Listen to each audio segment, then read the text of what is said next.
Tudo bem com todo mundo? Espero que todos estejam bem. Dando continuidade às nossas videoaulas, nós vamos estar continuando nas diretrizes para a criação, instituição e atualização do CTM nos municípios brasileiros, tá? Vamos estar trabalhando no capítulo 5, que tem como título da multifinalidade do cadastro.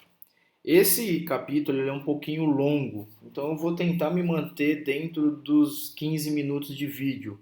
Mas caso eu precise passar um pouquinho, eu peço a colaboração de vocês aí para entendimento, uma vez que o capítulo 6, que será o próximo, ele é um pouco mais curto. Mas vamos lá.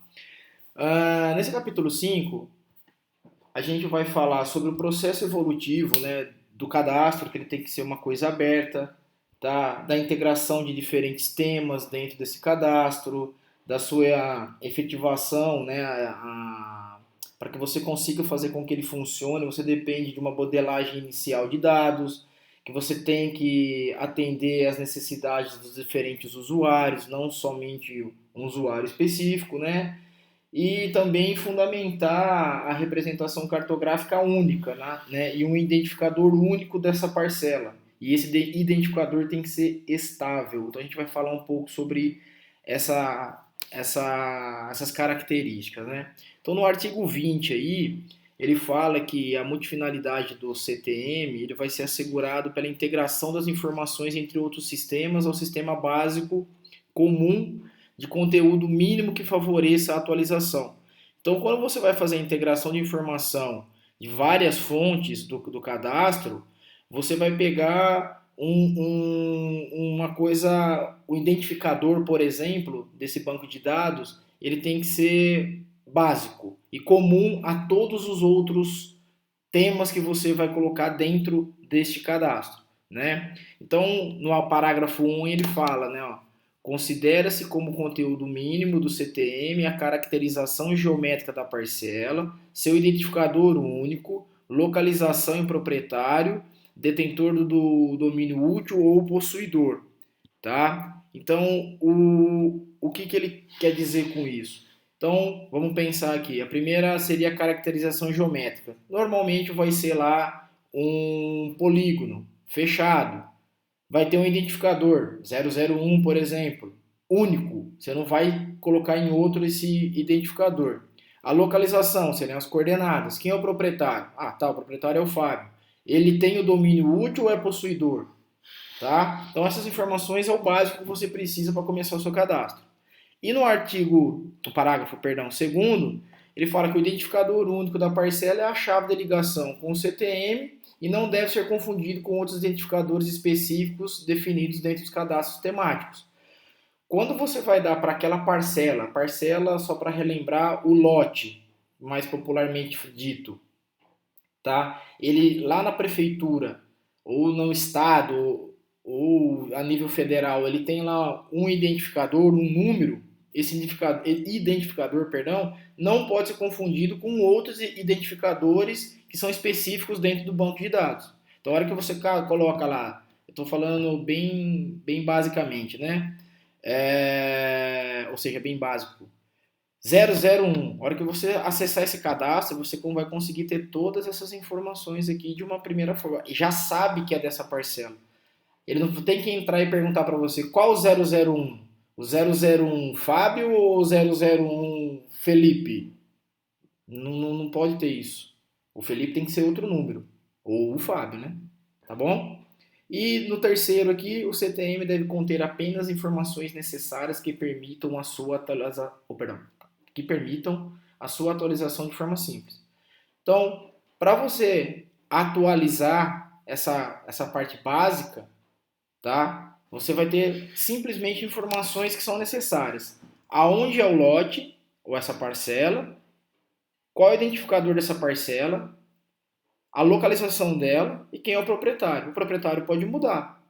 Eu posso vender, se fosse meu, né? Posso doar, posso alugar, enfim. Mas pensar em venda, eu posso vender e vai mudar o proprietário, tá? Aí muda de quem é o detentor do domínio. Tudo bem? Tá? E aqui embaixo a gente está falando basicamente a mesma coisa, tá? Que o cadastro é normalmente baseado em parcelas, certo? Lotes, tá? É um sistema de informação que contém registros de interesse sobre a Terra. Então, nós estamos falando aqui aonde ele fica, localização geométrica, a caracterização, né, geométrica, a localização dele, quem é o proprietário, né? Os direitos que a pessoa vai ter sobre esse lote, quais se tem algum tipo de restrição e quais são as responsabilidades dela. Trocando em miúdos os deveres que o dono dessa parcela tem com o município. Tá? E também pensando que ele tem os seus direitos, obviamente. Tá? Tudo bem?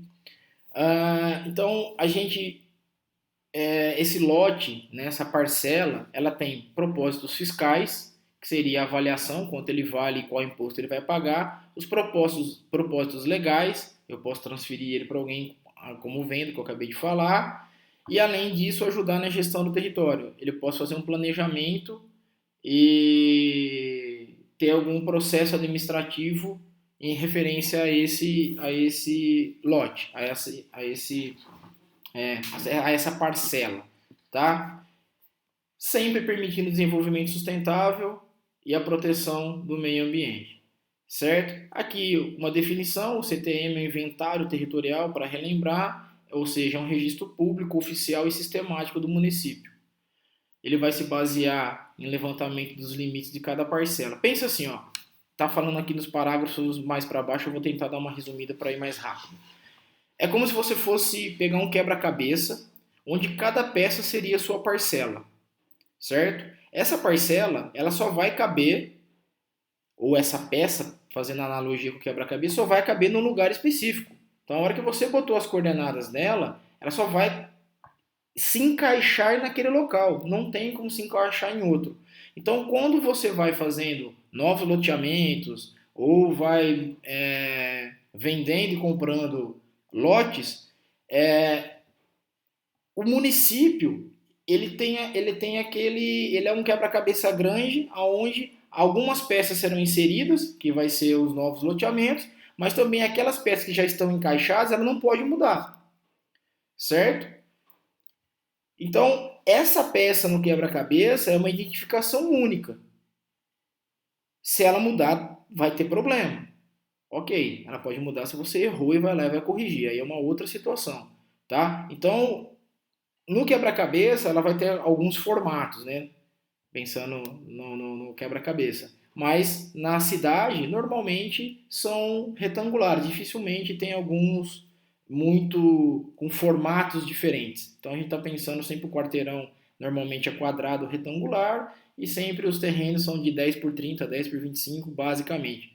Se não for isso, ele é um pouco maior, mas é proporcional, estou querendo dizer. E aí ele vai ter um identificador único lá, tá bom?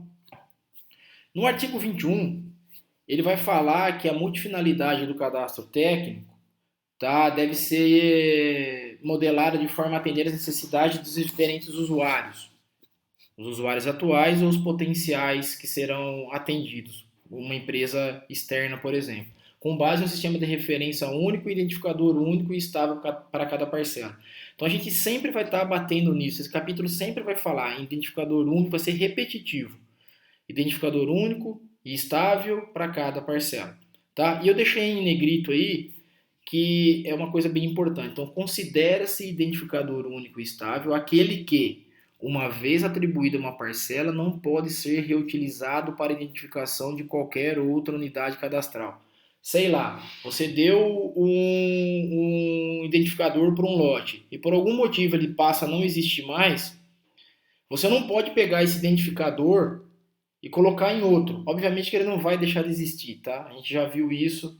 A hora que você tem o lote 100 e vai dividir ele em dois, por exemplo, você vai colocar um exemplo 100, 101 e 102. Se você remembrar de novo, você vai dar um novo número. Aquele 100 vai ficar sempre registrado nele lá.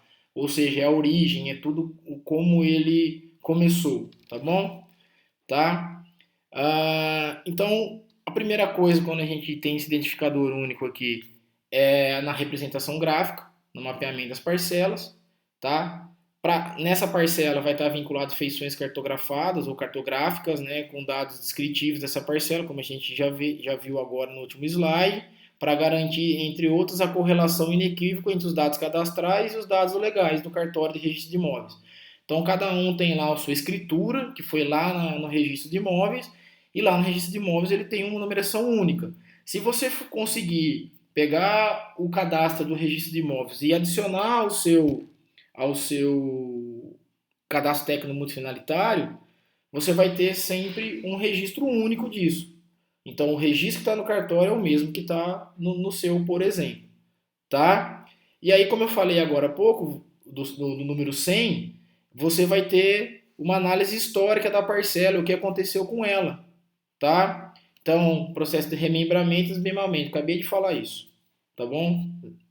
Parcela 100, vai dividir ela, quer desmembrar, você vai colocar 101, 102. Aí você vai remembrar de novo, alguém comprou as duas parcelas e quer trazer em uma só. Você vai dar um novo número para ele, mas aquele número 100 está lá no histórico dele. Tudo bem? Tá? Com essa correlação entre os identificadores, é possível que você veja o aumento na área construída. Então era um lote, depois de 2 anos acabou virando uma casa, aí essa casa depois de 2 anos aumentou. Então você consegue ter essa identificação de aumento e também valorização que passou a ocorrer. Obviamente que isso imputa em novos impostos, tá? Ah, e aí esse código, de novo, ele vai possibilitar a efetiva integração entre cadastro e prefeitura, cadastro da prefeitura que eu acabei de falar, que seria o CTM, e o registro de imóveis. Tá? E essa estabilidade, novamente, é meio repetitivo, né? Vai definir a seguridade e, portanto, a certeza de que há uma única e indiscutível parcela com aquelas características. Então, você não tem dois lotes com as mesmas características, ou seja, que seriam as características, os mesmos coordenadas, por exemplo. Tá bom? Aí, deixei em vermelho aqui também. Se o identificador único não for a chave de ligação entre o banco de dados cadastral, do seu cadastro técnico multifinalitário, e os demais cadastros temáticos, você que vai ter que definir um código para vincular isso daí, tá? Se você não fizer isso, de novo, você vai ter problemas de ter um código com, sei lá, dois proprietários distintos, por exemplo, tá? E aí aqui, falando que quando você tem um cadastro técnico e ainda integra ele a um SIG, por exemplo, você tem uma fonte inesgotável de informação e possibilidade. Aí você pode cruzar os dados que você quiser, gerar informação, fazer modelagem, atualizar esse dado e mostrar para a gestão como ela pode estar ordenando o território, vamos pensar na cidade aqui, da cidade. Tá bom? Quando esses cadastros são atualizados e conectados, né, de forma que tenha um identificador único, eles podem ser compartilhados com outras, por exemplo, com o pessoal da economia, com o pessoal do jurídico, com o pessoal administrativo, com o pessoal do meio ambiente, com o pessoal de obras, tá? Então você tem essa integração entre o banco de dados e todo mundo, obviamente, depois a gente vai ver um pouquinho mais para frente, cada um vai ter um nível de acesso, mas todos conseguem gerar informação, tá? Só um segundinho. Opa, desculpa, bati a mão aqui errado. Artigo 22. A multifinalidade é um processo evolutivo aberto, como eu falei no início lá, de integração gradativa dos diferentes temas que deve ocorrer ao longo dos anos, tendo como referência o cadastro técnico multifinalitário. Parágrafo único aí, ó. De acordo com a necessidade social, econômica e administrativa ou outra, o município define novos cadastros temáticos, tendo como referência o CTM, com o objetivo de atender às diversas demandas. Então vamos lá. Basicamente você tem lá, por exemplo, a área social demanda de alguma informação, tá? X, sobre algum tipo de problema que está acontecendo na cidade que foi identificado. Então você vai lá, certo? faz esse levantamento, obtém esses dados, certo? E agrega isso ao CTM para que a pessoa consiga ter uma visualização, perdão, geral do mapa temático que ela vai gerar, tá? Então, a gente fala que a informação territorial do cadastro deixou de ser utilizada somente para fins fiscais e legais e passou a incluir vários outros interesses. Por exemplo, o social. Naquela parcela tem uma família que necessita, por exemplo, de um remédio específico ao qual o SUS vai fornecer para essa pessoa, certo? Tá? Então a gente começou a sair somente da parcela e obter informações sobre os ocupantes, que aí a gente sabe que existe o censo, por exemplo, tá? Então isso sim é uma multifinalidade de um cadastro, tá? Além de informações territoriais, ele também ainda coloca além a parte social, econômica, administrativa, enfim, qualquer tema ambiental e etc. Se naquele local a rede de esgoto tá ok, se a água tá chegando naquele pessoal, a qualidade da água, enfim. Tudo isso, quando você coloca dentro do cadastro, você consegue gerar informações sobre esse tema, tá? Pessoal, tá dando 16 minutos aqui, eu só vou terminar esse artigo aqui e aí eu gravo outro vídeo, continuo em outro vídeo, ok?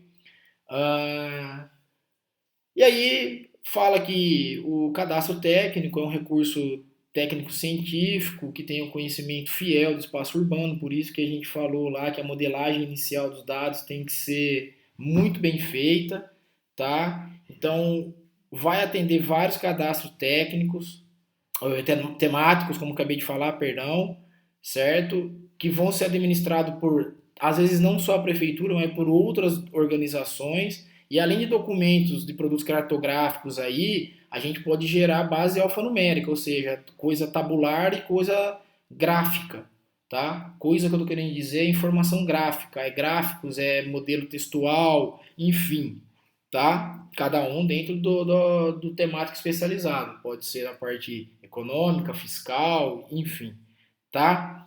E aí, além dos parceiros tradicionais aí do CTM, a gente tem como potenciais usuários o pessoal da educação, saúde, meio ambiente, como eu falei, entre outros, bem como universidades, que você pode fazer uma associação com ela, tá? Com essa universidade, para desenvolvimento de pesquisa sobre isso, tá?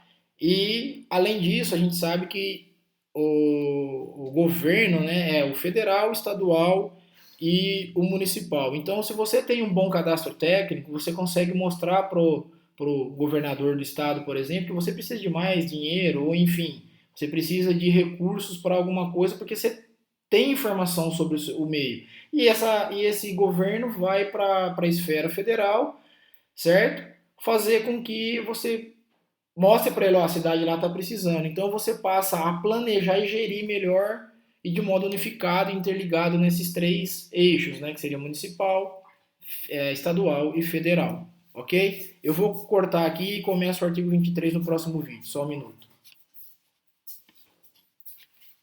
Só um minutinho, pessoal, que eu preciso sair daqui